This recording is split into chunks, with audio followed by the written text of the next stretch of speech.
I am Prabhleen Sambhi. I am a second year student here at the University of Oregon, and I'm here today to talk a little bit about my research on the implications of nationalism on gender, specifically during the partition of India and Pakistan during 1947.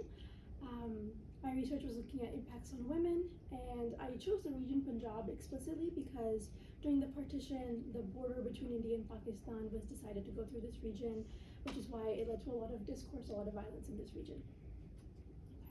So to start us off, my research question was, to what extent was sexual violence towards women during the partition of 1947 driven by nationalism, and how has it impacted gender roles in modern day Punjab? In this presentation, I'll mostly be focusing a bit on the background pre and during partition. So, background. It's important to understand the role of nationalism in South Asia, specifically during this time period. Nationalism took root during colonial struggles, during freedom movements, anti-British Empire movements. It was a form of unifying many of the very diverse linguistic, religious, cultural, and ethnic groups in the region, but it did ultimately lead to a lot of conflict in the region.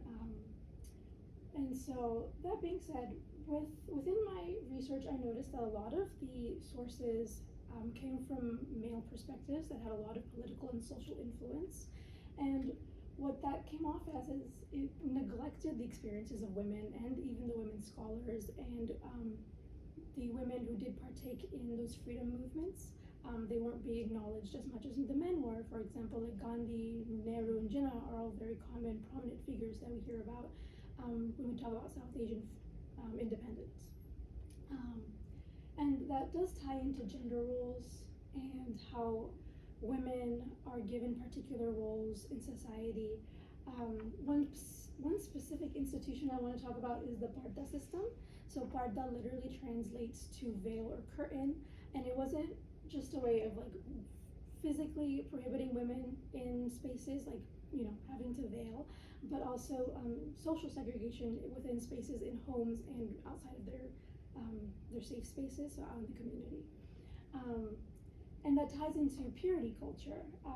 For example, women were deemed 3 potential roles.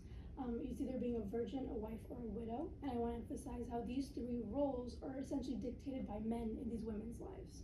So a woman can't be a virgin unless a man in her life says she is, or a wife, or a widow.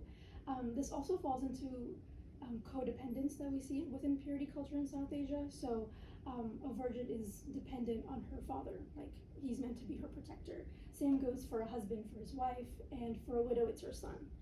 So women aren't allowed to advocate for themselves. Women aren't allowed to even define their own identities within these communities.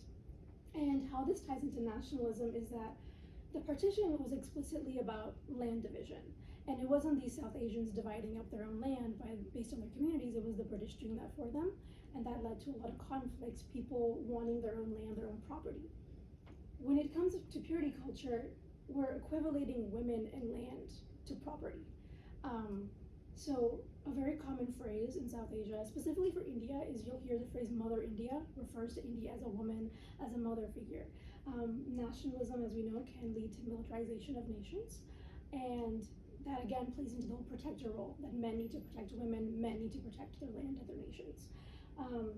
A very common trope that we see during the partition particularly is the villainization of men of other nations, explicitly within religious groups. So we see Hindu men villainizing Muslim men and Muslim men villainizing Hindu men, saying that they're trying to take our land, so therefore we're going to take their women.